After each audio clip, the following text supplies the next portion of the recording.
Muy buenas tardes tengan todos ustedes. Es un privilegio continuar con este Congreso Iberoamericano de Derecho Procesal, donde están varios de los exponentes en la materia más destacados. Y hoy tenemos el privilegio que nos acompaña el doctor Jorge Alberto López González de Costa Rica, a quien la Academia Mexicana de Derecho ha nombrado miembro honorario. Jorge, bienvenido a la Academia. Es un privilegio tenerte aquí. Igualmente, doctor, un gusto saludarlos y agradecer por la invitación a esta importante actividad. Que bueno, celebro estar aquí y gracias por la invitación. Muchas gracias. Bueno, el doctor Jorge Alberto López González de Costa Rica es ministro en Costa Rica, sería magistrado en el grueso de América Latina, en México ministro, suplente de la Corte Suprema de Justicia de Costa Rica, doctor en Derecho por la Universidad Complutense de Madrid, España, corredactor del nuevo Código Procesal Civil de Costa Rica, director de la Cátedra de Derecho Procesal Civil de la Universidad de Costa Rica, jubilado del Poder Judicial, abogado litigante, cuenta con un sinnúmero de reconocimientos otorgados por el Poder Judicial de Costa Rica, por la Universidad de Costa Rica y por muchas instituciones. Un hombre muy brillante que nos da mucho gusto tenerlo aquí con un tema muy interesante. Antes de nada que nada decir, se denomina oralidad y tecnología en el proceso civil, la experiencia de Costa Rica. Cuando vino todo este tema de la pandemia, hicimos varios programas del estatus de la tecnología en la implementación de los procesos y nos dimos cuenta que había avanzado con el juez digital en Paraguay y que avanzó de alguna manera más rápidamente Costa Rica y algún otro país en relación a otros de los países en América Latina. Y bueno, Jorge, vamos a iniciar con un tema muy interesante porque tenemos que ver a profundidad todos estos temas de las nuevas tecnologías, la oralidad, en la elección del método de debate y ver si esto puede afectar en algún momento dado al debido proceso de ley. Jorge, ¿podrías hacernos una breve ubicación histórica sobre el proceso civil de Costa Rica, fundamentalmente desde la perspectiva de la oralidad y ahora el desarrollo de la tecnología? Gracias, don profesor, don José Jesús Naveja. Bueno, hay que, para hacer un análisis histórico, hay que comenzar ubicándonos en lo que era el proceso civil de Costa Rica, digámosle antes del año 2008. Era un proceso sustentado en la escritura. No era indispensable que la persona que practicaba la prueba dictara la sentencia. Entre la práctica de una prueba y otra prueba pasaban muchísimos meses, en ocasiones hasta años, y hasta la sentencia final el proceso podía durar en algunas ocasiones 6 años y perfectamente podría durar unos 10 años. Teníamos otro inconveniente que arrastramos desde el primer código que tuvimos en 1841, que era que todas las resoluciones interlocutorias de las resoluciones de trámite tenían revocatoria y tenían apelación. Y lógicamente antes del 2008 la utilización de la tecnología era realmente escasa. En el año 2008 entra en vigencia una ley denominada Ley de Cobro Judicial, que en realidad fue un adelanto de lo que hoy es el Código Procesal Civil. Una ley de emergencia que se obtuvo, que se sacó de lo que era el proyecto de Código Procesal Civil para hacer un avance, digámosle, en el sistema procesal de la oralidad.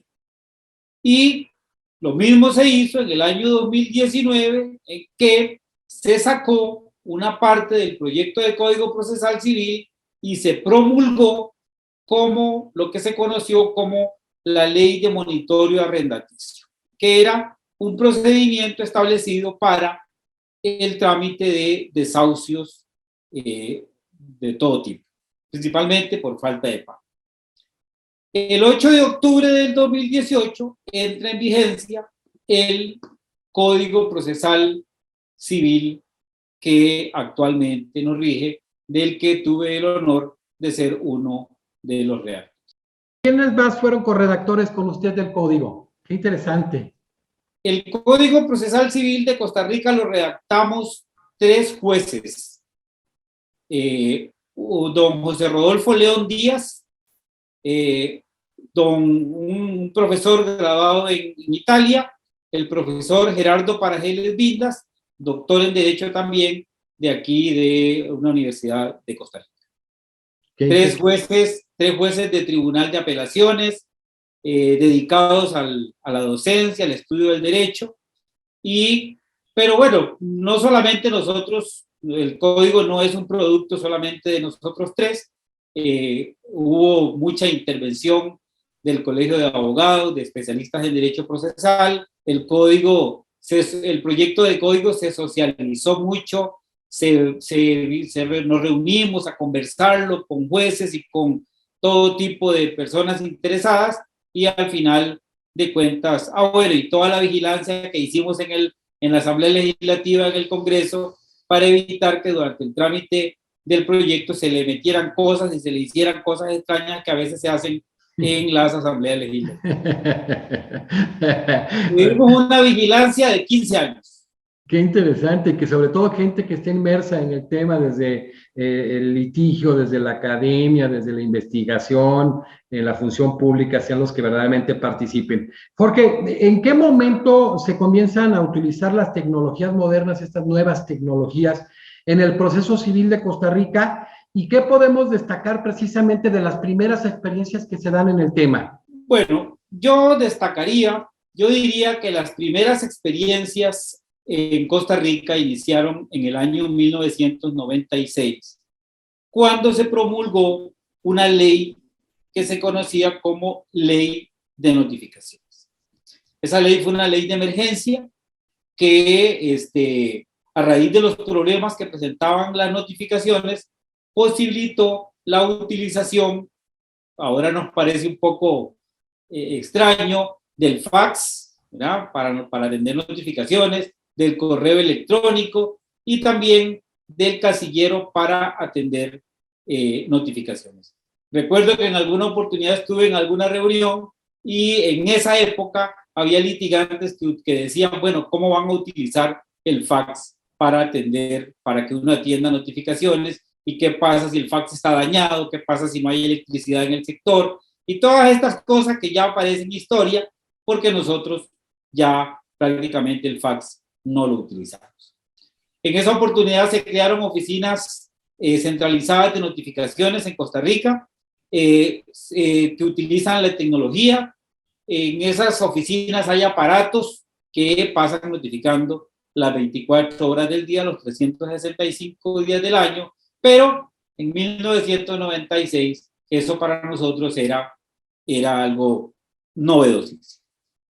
En el año 1997 se hace una reforma a la Ley Orgánica del Poder Judicial, que entró en vigencia el 15 de diciembre de 1997, y aquí lo trascendente en el tema tecnológico es que se le dio, digamos, cualquier documento almacenado o transmitido por medios electrónicos tenía la validez y eficacia de un documento original. Se posibilitó la utilización de medios tecnológicos para comunicarse entre autoridades judiciales. Las comunicaciones y las actuaciones documentadas por las autoridades judiciales mediante utilización de medios tecnológicos se presumían auténticas, aunque no se imprimieran ni fueran firmadas, lo que era algo novedosísimo para la época. Las partes podían utilizar medios tecnológicos para presentar escritos ante los tribunales, y la posibilidad de que las partes accedieran a las bases de datos de los expedientes judiciales. Pero estoy hablando de que en 1997 eso era ley, había que implementar. Con la Ley de Cobro Judicial del 2008 se crea oficialmente, por ley, lo que hoy conocemos como el expediente electrónico en materia de cobro judicial, y se faculta a la Corte Suprema de Justicia para que implemente el uso de sistemas tecnológicos para procesos cobratorios.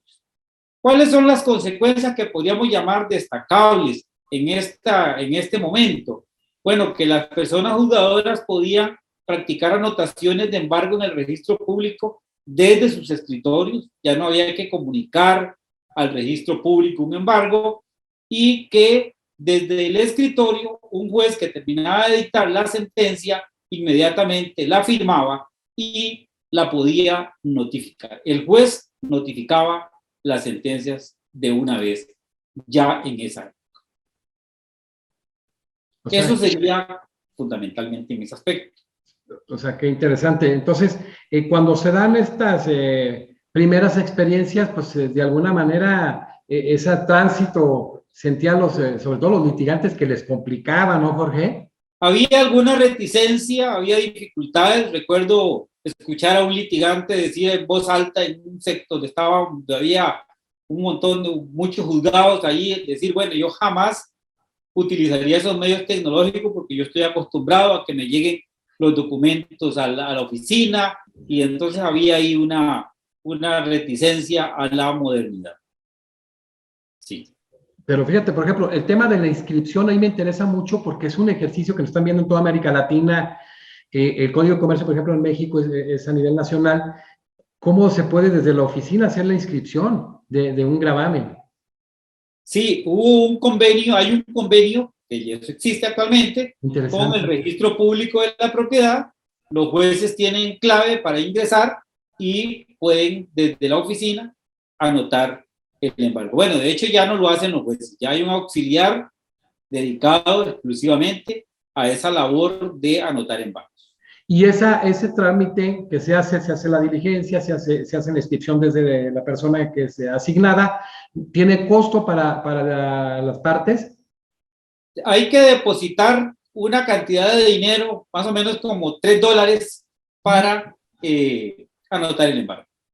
Excelente. Digo, este tipo de temas que comparecen en este congreso, sobre todo expositores de toda Iberoamérica, son experiencias para ver nuestras fortalezas, nuestras debilidades. Y, por ejemplo, eso de adoptar, ahora que vienen algunas cuestiones de debates en México, tomar en consideración, tenemos de invitar a hacer una mesa, Jorge, que nos acompañes, porque es un ejercicio en donde debemos estar de la mano. Hay que hacer un ejercicio con gente que acaban de tener su código nuevo en Cuba, Elena en Argentina, y hacer un análisis conjunto de todos estos procesos de reforma que a final de cuentas generan esa justicia pronta y expedita que tanto necesitan los justiciables, necesitamos los justiciables. Jorge, tenemos entendido que ustedes prácticamente están estrenando un código procesal civil que entra en vigor en el año 2018. ¿Regula ya este código específicamente lo referente al uso de la tecnología o es posterior a la pandemia? ¿Cómo se da esto? Bueno, el Código Procesal Civil aprovecha todo el avance que ya teníamos en relación con el uso de la tecnología.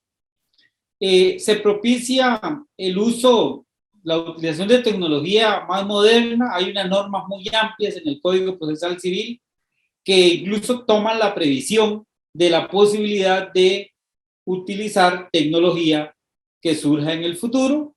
Hay una norma ahí muy interesante que a mí me gusta contarla porque es una norma como de mucho futuro.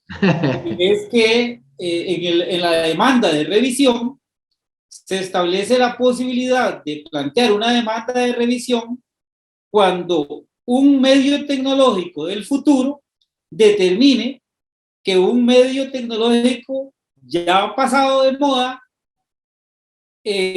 da unas conclusiones más fidedignas que las que dio el medio tecnológico utilizado actualmente. Por ejemplo, se determina que la prueba de ADN, con medios tecnológicos del futuro, se determina que la prueba de ADN no era lo fiable que decíamos que era. Bueno, eso le podría permitir a alguien plantear una demanda de revisión para que se utilice el medio tecnológico nuevo, el moderno, y de esa forma poder desvirtuar una sentencia firme que ya está incluso ejecutándose o ejecutando. Bueno, hay normas de ese tipo. Se tiene especial cuidado en el Código Procesal Civil con el tema de la brecha digital.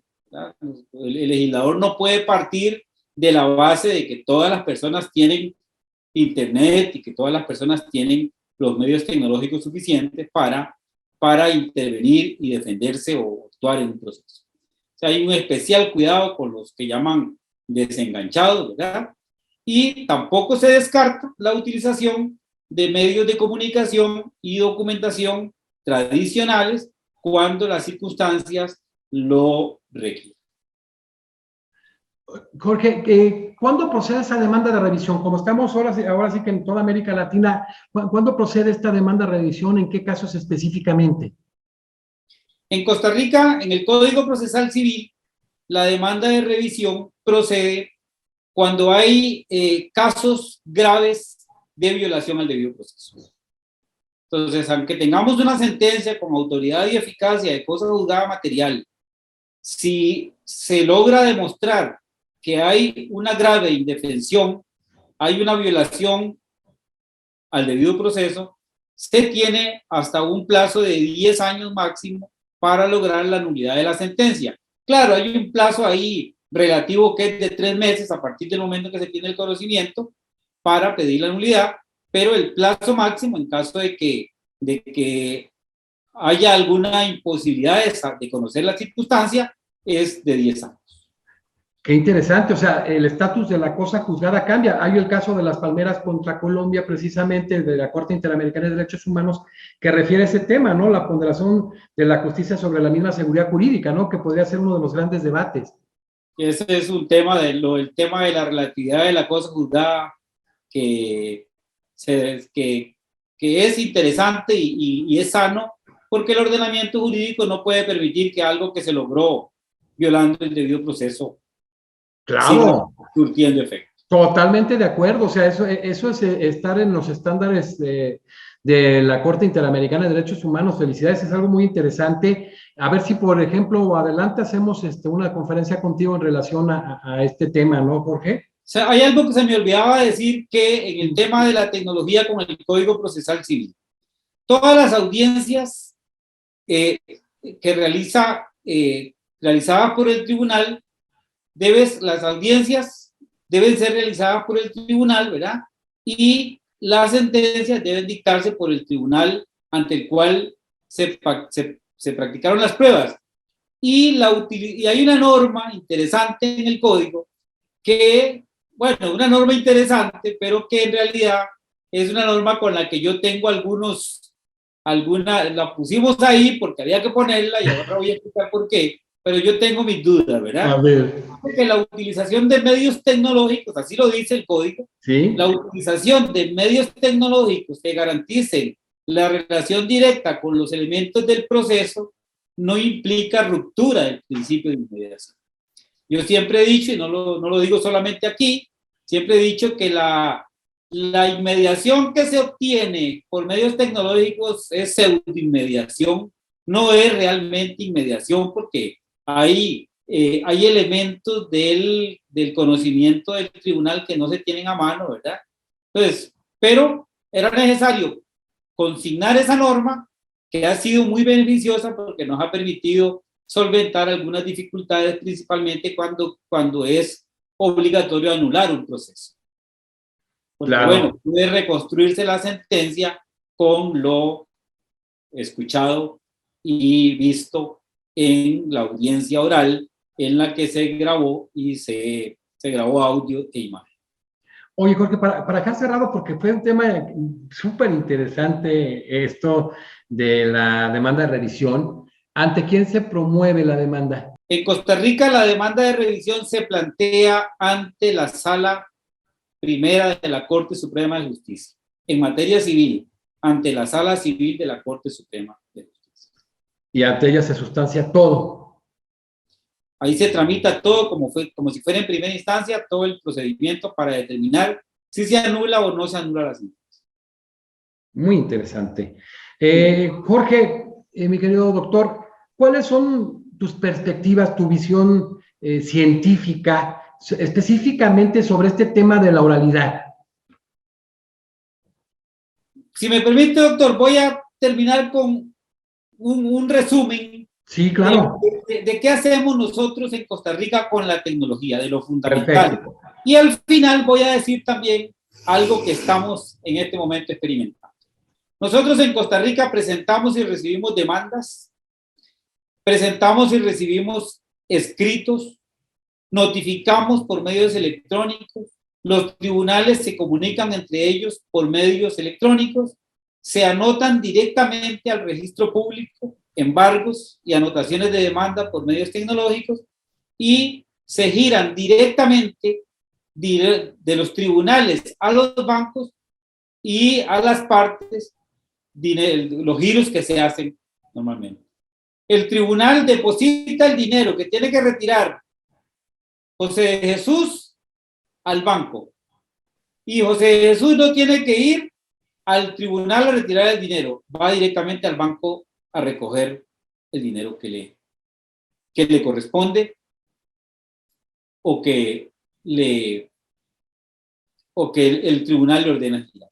Firmamos escritos y resoluciones digitalmente, practicamos pruebas mediante videoconferencia, hacemos votaciones mediante conferencia y videoconferencia, nos reunimos por videoconferencia, incluso la Corte Plena se reúne en su mayoría por videoconferencia y las partes pueden consultar los expedientes en línea sin tener que ir a los tribunales. Los intercambios de información de qué hacen en otros países siempre a mí me han parecido muy interesante. Es que vale mucho la pena este análisis de derecho comparados. Al inicio, cuando vino el tema de la pandemia, durante la pandemia, hicimos mesas de gente de toda Iberoamérica para analizar profundamente el estatus original previo a la pandemia, qué se estaba haciendo en la pandemia y qué pasaba con el debido proceso. Y ahora estos temas van a generar cosas muy interesantes en México y en otros muchos países porque, bueno, yo tengo la oportunidad de estar en contacto con mucha gente de Costa Rica que aprecio, ya contándote a ti, Jorge,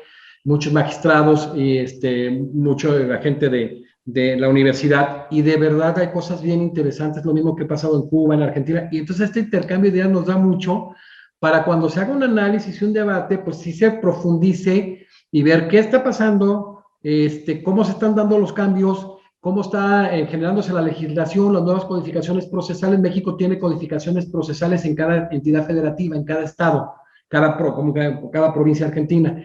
Y se ha buscado y está ahí ya para que lo tenga que aprobar y no se ha hecho nada, un Código Nacional de Procedimientos Penales, de procedimientos civiles, perdón, y familiares. Entonces, se ha avanzado en otros muchos países y ahora que la gente está viendo litigantes de todas las esferas, litigantes de todas las áreas de trabajo y toda la gente de Iberoamérica, parte también de Europa, pues yo creo que vale mucho la pena ver estas experiencias para ver efectivamente cómo se han dado los cambios y si están funcionando. Entonces, después de hacer esta pequeña síntesis, Jorge, en relación a lo que es precisamente el aspecto tecnológico, ¿cuáles son tus perspectivas sobre el tema de la oralidad? Bueno, yo tengo claro porque he estudiado el tema durante muchos años y ahora tuve la experiencia de ver cómo, y tengo la experiencia de, primero redactar el Código Procesal Civil, de corredactar el Código Procesal Civil y ahora de verlo aplicado. Y creo que tengo la seguridad de que, bueno, la oralidad es un sistema que hay que estructurarlo bien, que si no se estructura adecuadamente puede no ser útil.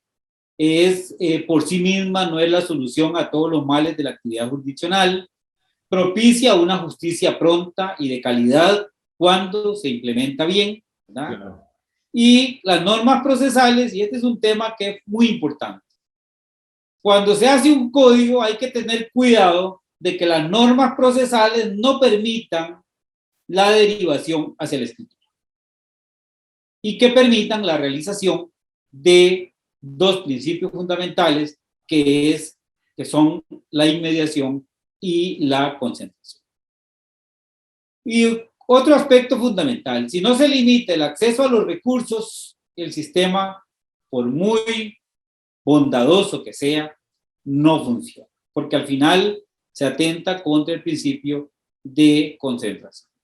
Y la capacitación, bueno, nosotros vivimos la experiencia que pasamos de un sistema totalmente escrito a un sistema influenciado por la oralidad, como le llamo yo, y entonces la capacitación fue fundamental porque la la reticencia de los operadores jurídicos puede ser importante. Sí, sí, sí, claro. O sea, ahí hay dos elementos claves, el tema intrínseco y extrínseco. O sea, la arquitectura normativa que vamos a ver más adelante en todo este desarrollo de la conferencia guiada con el doctor Jorge Alberto López y la formación de operadores, ¿no? Que son las claves en el sistema. Profesor, ¿cuál ha sido la experiencia precisamente de Costa Rica en relación con la oralidad en el proceso civil?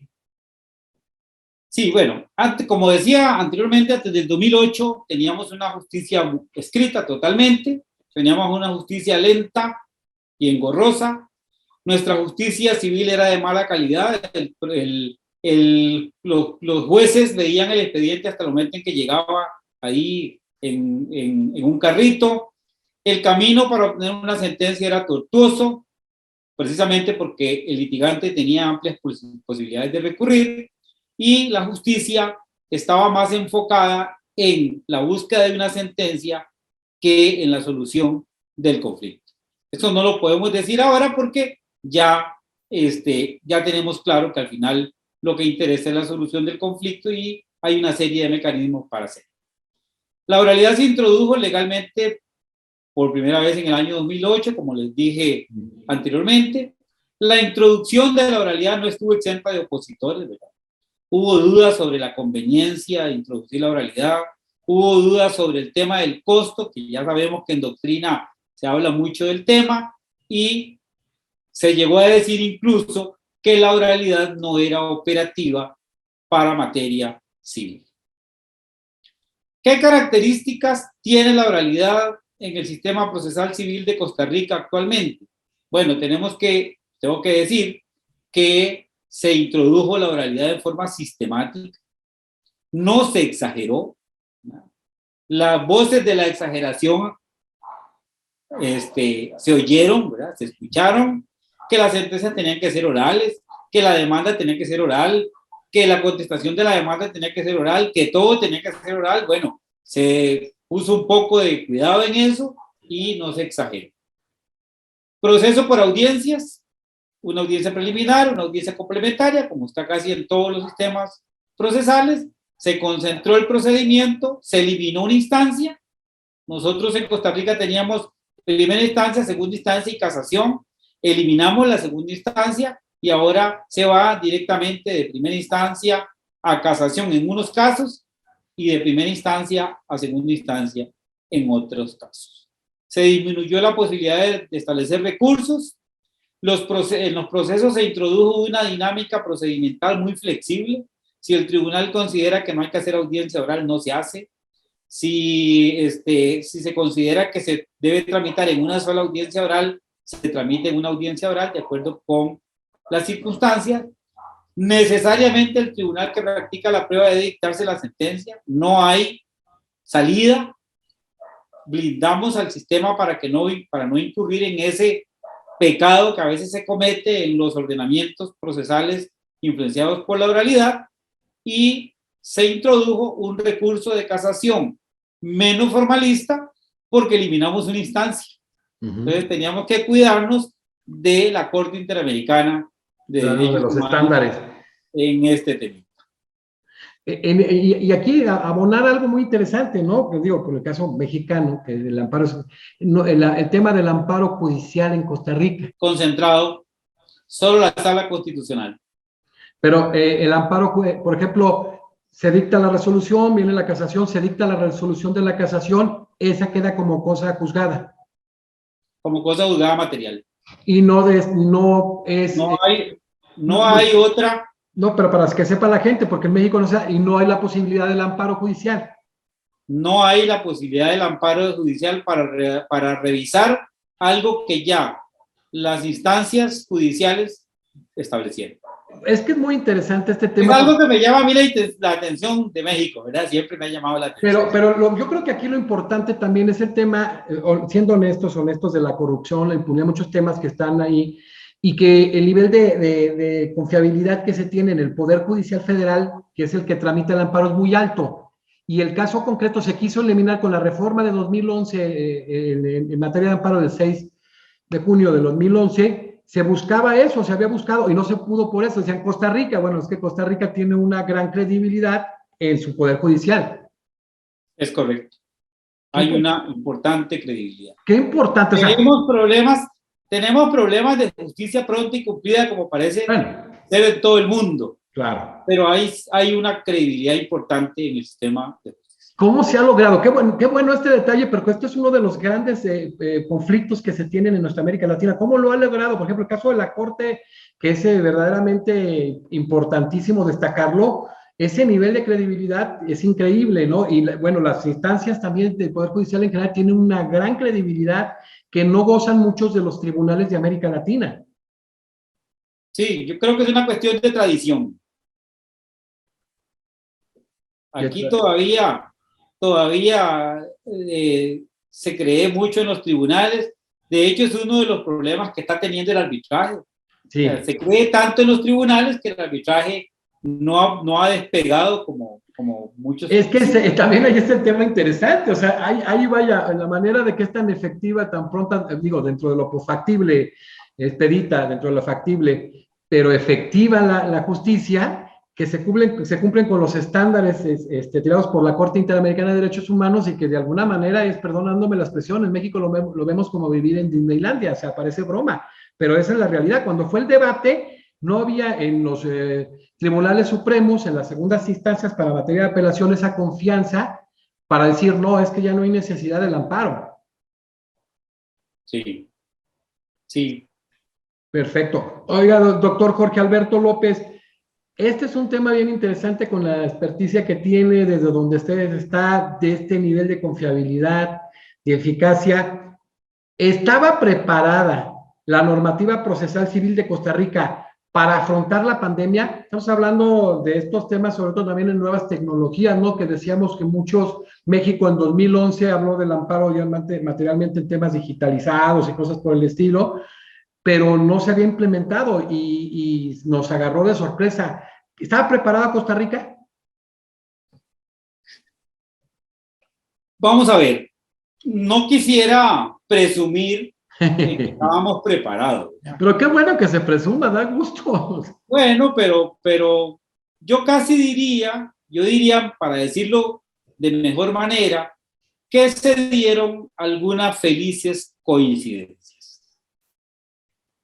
Nadie podía imaginarse que en el 2020 íbamos a comenzar con una situación tan complicada como esta, pero nosotros teníamos 2 años de experimentar con el proceso civil influenciado por la oralidad, con la ley de cobro judicial y con la ley de monitoreo arrendaticio.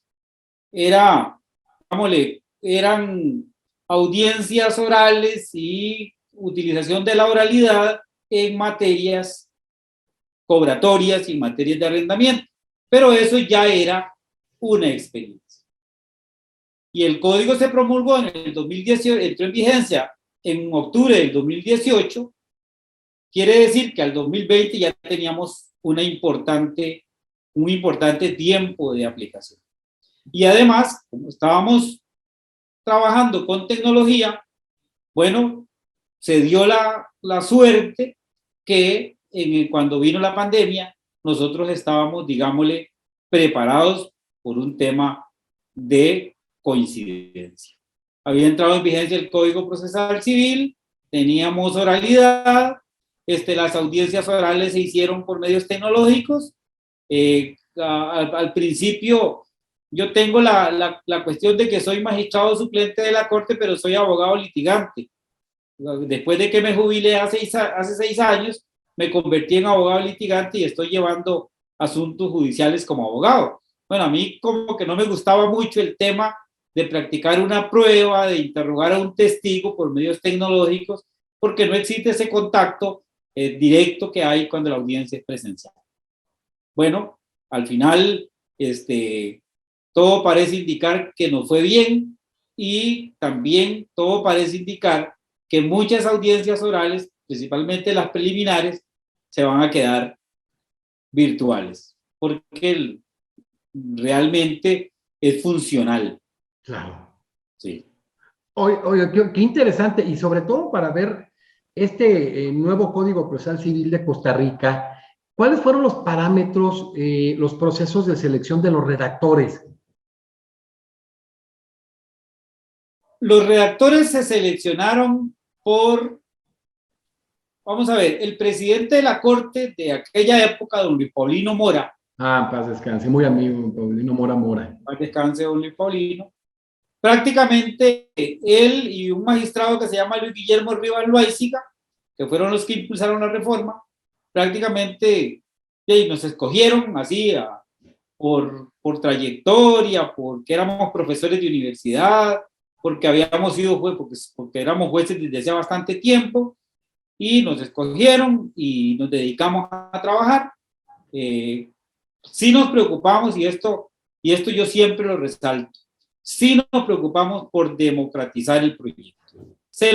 Cualquier persona, bueno, yo era el que lo trabajaba porque yo era el escribiente del grupo, llevaba el control del proyecto, y cualquier persona que me enviaba un correo electrónico y me decía, remítame el proyecto de Código Procesal Civil, sin ningún problema se lo enviábamos. A toda persona que lo pedía, se lo enviábamos. Entonces se hicieron muchas tesis, nos reunimos con jueces, vimos artículos complicados. Al principio había jueces que no les cabía, como decimos aquí, no les cabía en la cabeza ciertas cosas que proponíamos, pero poco a poco nos fuimos acostumbrando. Seguramente estuvimos 15 años tratando de que lo aprobara la Asamblea Legislativa y no lo aprobaban, y de tanto, bueno, íbamos a todas las conferencias, explicábamos el código y todo, que al final de cuentas, cuando entró en vigencia, ya para nadie era extraño las soluciones que se propusieron ahí en ese código. Muy interesante.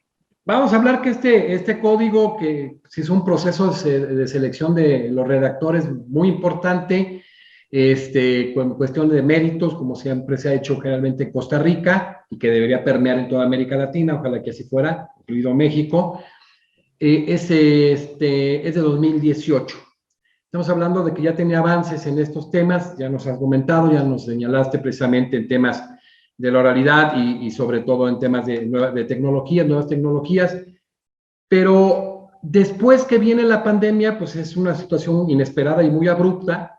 ¿Hubo algunas reformas, algunas modificaciones, algunas adiciones a este código, Jorge? No ha habido ninguna reforma, ni ninguna. Sí hubo unas reformas, pero prácticamente ahí creo que en todo este tiempo solamente se han tocado 3 artículos, pero nada de fondo. Por ejemplo, 2 artículos se tocaron para decir que cuando se remataban bienes en procesos concursales era necesario nombrar perito. O sea, eso es nada. Y prácticamente esas son las únicas 2 reformas. Pero reformas de calado, que tengan algún impacto importante en la forma de hacer la justicia civil, no ha habido nada. El código, a mí me suena feo decirlo, pero parece que quedó bastante bien. Ahí le voy a hacer llegar un ejemplar. Claro, para llegarlo a todos los que igual nos permitas tú, a llegárselo a toda la gente que lo considere pertinente. Oye, Jorge, quiere decir que este código 2018, de alguna manera, que siempre se demostró que es de avanzada y que lo generó gente como tú, visionaria, estaba perfectamente ajustado a las necesidades que un par de años después se dio con motivo de la pandemia. O sea, no hubo necesidad en el uso de la tecnología de hacer ninguna adecuación. No se hizo ninguna adecuación. Algunos ajustes hubo que hacer a nivel de corte, ¿verdad? En la Corte Suprema hubo que tomar determinaciones de organización, ¿verdad? Pero el tema ya del proceso. El proceso del procedimiento, nada que ver. Las demandas por escrito, la audiencia oral por videoconferencia, la audiencia de prueba por videoconferencia, los reconocimientos judiciales, que es como se le llamaba, antes le llamaba inspección ocular, pero los reconocimientos judiciales se hacían con todas las protecciones. Prácticamente no hubo que hacer ningún ajuste para efectos de la pandemia. Jorge, en este Código Procesal Civil 2018, evidentemente con este proceso de selección, pues había visiones diferentes, es claro, es obvio, toda la información que reciben y demás. Como decías tú, había quien radicalizaba la oralidad y como una elección de método de debate integral, desde la demanda, la contestación, lo que todo. ¿Cómo fue que se vino dando este debate, este análisis conjunto de los corredactores para poder terminar aterrizando a algo que no fuese totalmente radicalizado al tema de la oralidad, sino decir, bueno, es eminentemente oral, pero, prominentemente oral, eminentemente oral, pero no todo es oral? Hay algo ahí que es importante. Los tres redactores del código éramos compañeros jueces de tribunal. Éramos compañeros jueces de tribunal, de diferentes tribunales, pero digamos que teníamos una ideología muy parecida. Y queríamos ofrecerle al país, queríamos darle al país soluciones que fueran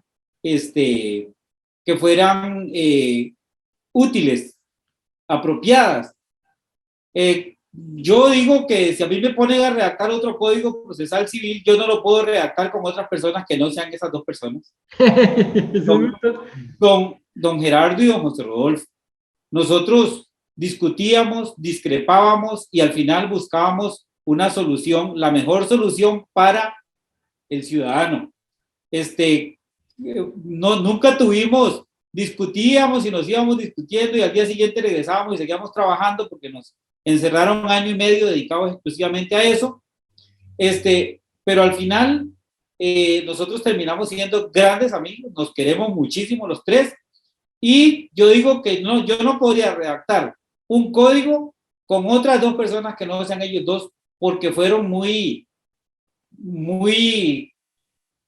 para coincidir hay que tener mucha inteligencia, hay que estar muy bien ubicado y mis compañeros de redacción del código tuvieron esas cualidades que logramos esto. Los tres estamos orgullosísimos del código, ya lo dijo usted, no ha habido necesidad de hacer ninguna reforma y un proceso que antes duraba 6, 7 años, profesor, se lo digo como litigante, yo he visto asuntos ordinarios resueltos en menos tiempo de 1 año.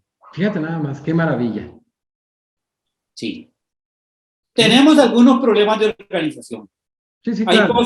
Hay cosas que hay que mejorar porque todavía quedan asuntos que se tardan un poco, pero me parece que si arreglamos algunos problemas de organización, podríamos tener un proceso civil modelo con el que soñamos todos los que nos dedicamos a estudiar. Pero se acerca mucho, pero se tomó muy en consideración la formación de operadores paralelamente. Se capacitó, la Escuela Judicial del Poder Judicial capacitó a todo el personal y a todos los jueces y el Colegio de Abogados abrió todos los cursos habidos y por haber para que se capacitaran la mayor cantidad de abogados.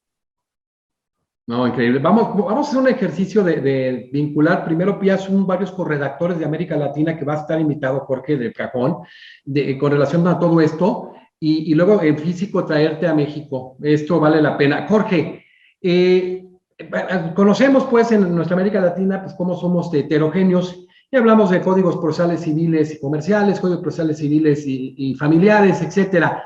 Costa Rica tiene segregado esto, tiene un código procesal civil, tiene un código procesal familiar y debe tener un código procesal comercial. Nosotros quisimos hacer un código general del proceso como hay en Uruguay, como hay en España, pero no fue posible. De alguna manera, estamos claros que cada materia tiene sus especialidades. Familia tiene sus especialidades, laboral tiene sus especialidades, contencioso administrativo tiene sus especialidades.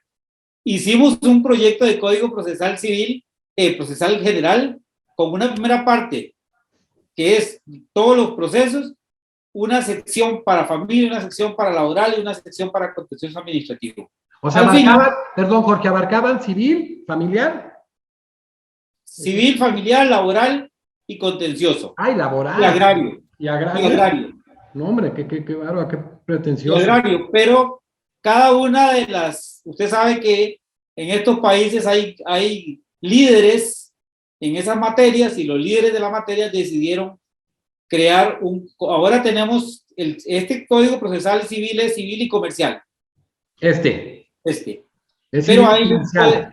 hay un Código Procesal Laboral, hay un Código Procesal de Familia, hay un Código Procesal Agrario y hay un Código Procesal. Sí, como Argentina civil y comercial, México está pretendiendo un civil y familiar, o sea, Cuba es un familiar, o sea, es diferente, así varía mucho. Entonces allá, el de ustedes es comercial también, o sea, abarca civil y comercial. Todo lo que nosotros concebimos como materia mercantil. Civil y comercial. Perfecto, ¿no? Muy interesante, muy interesante. Están juntos los dos. Están juntos. Sí. Y lo familiar quedó en un solo código específicamente. Código aparte, laboral un código aparte, agrario un código aparte y contencioso administrativo un código aparte. La misma oralidad pudo haber permitido como tronco común, como un marco referencial, de alguna manera uniformar los procedimientos, ¿no, Jorge? Sí, esa era la idea que teníamos. De hecho, la mayoría de los otros códigos tienen mucha influencia y si uno los revisa hay artículos exactamente iguales que lo que estaba en el Código Procesal Civil. Definitivamente.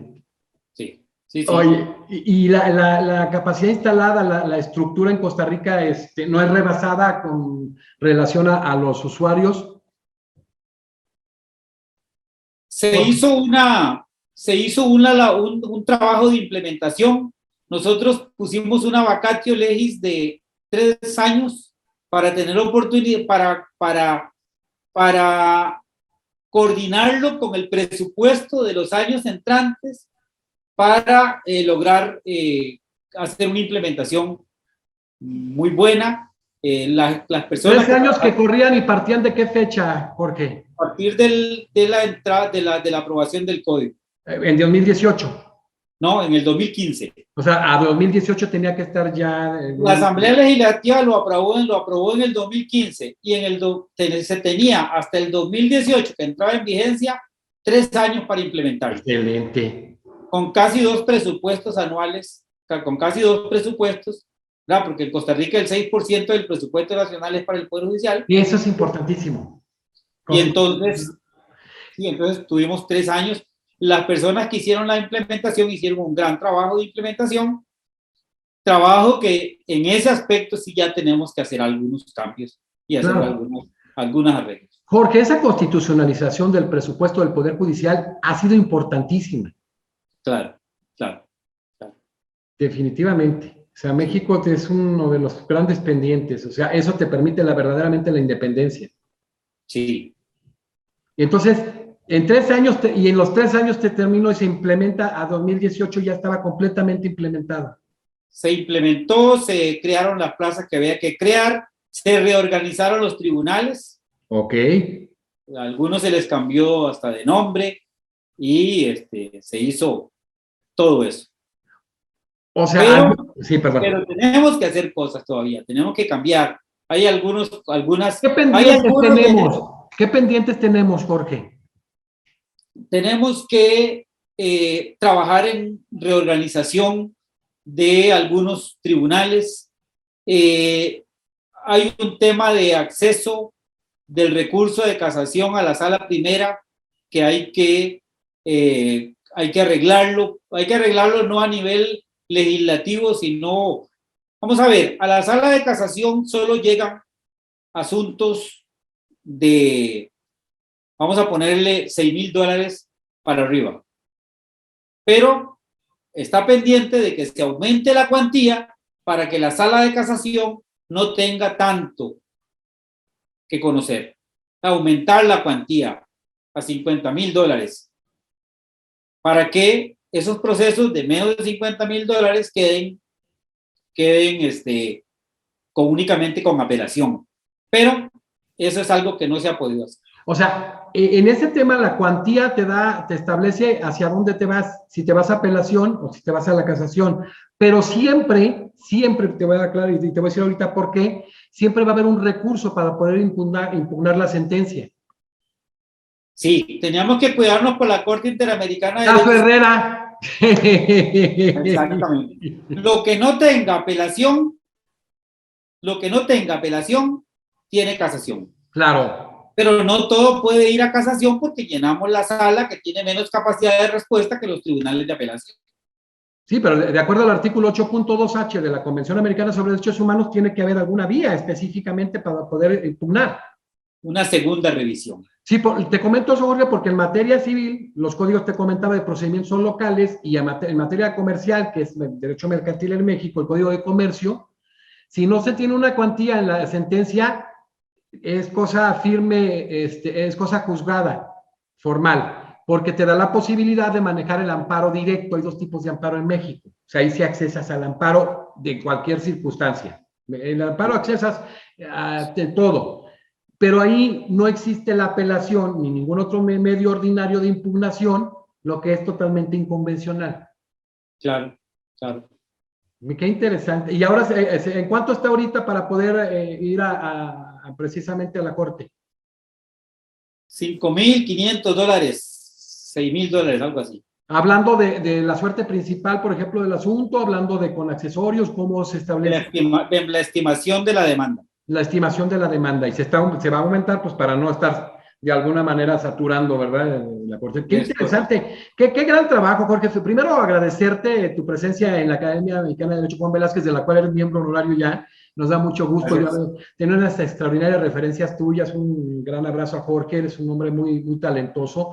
No le crea mucho, me estima mucho, entonces esos cariños son peligrosos. No, porque la verdad ha sido muy interesante, va a ser todo lo que va a generar esto impresionante. De hecho, reitero, vamos ahora que vienen estas grandes reformas en varios países, por ejemplo, en lo que hizo en Argentina, y súper interesante, lo que se hizo en Cuba, se hizo en Costa Rica, en algunos, tener una mesa de unos 3 o 4 de los diversos países que fueron corredactores y hacer un análisis del tema para ver los puntos precisamente de convergencia y los puntos en los que no, y realmente ver el estatus actual y qué está funcionando y qué no, porque este ejercicio nos va a servir mucho a toda nuestra América Latina, Jorge. Claro. Bueno, muchísimas gracias, mi querido doctor Jorge Alberto López González. Pues bueno, gracias por haber estado en la academia y pues el principio de varias participaciones acorde a tus tiempos, Jorge. Igualmente, profesor, un gusto para servirle. Estamos a la orden. Bueno, pues hoy despedimos precisamente al doctor Jorge Alberto López González de Costa Rica, magistrado que es ministro para nosotros en Costa Rica, suplente de la Corte Suprema de Justicia, doctor en Derecho por la Universidad Complutense de Madrid, corredactor del nuevo Código Procesal Civil de Costa Rica, entre otras muchas cosas, catedrático, jubilado del Poder Judicial, que abordó el tema con una gran pericia y una gran sencillez, oralidad y tecnología en el proceso civil, la experiencia de Costa Rica, de nuestra cuarta conferencia muy agradable que iniciamos con nuestro expositor de Argentina, ya estuvo el expositor de Venezuela, ahora está de Costa Rica, o sea, vamos a ir pasando hasta cubrir el grueso de nuestra América Latina, y en esos ejercicios se va emocionando uno mucho porque vas viendo algunas debilidades y por dónde podemos partir. Y yo creo que ese ejercicio, esa mesa que vamos a hacer con algunos corredactores de diferentes códigos procesales, civiles, comerciales en nuestra América Latina va a ser muy provechoso. Vamos a hacer también un colectivo con las participaciones en el tema de derecho procesal de este Congreso Iberoamericano. Ya te voy a llegar las especificaciones y los reconocimientos, Jorge, y muchísimas gracias. Gracias a todos. Un privilegio haber estado hoy con el doctor Jorge Alberto López González de Costa Rica, evidentemente continuando con un Congreso internacional y sobre todo iberoamericano de derecho procesal de la más alta talla. Muchísimas gracias, Jorge.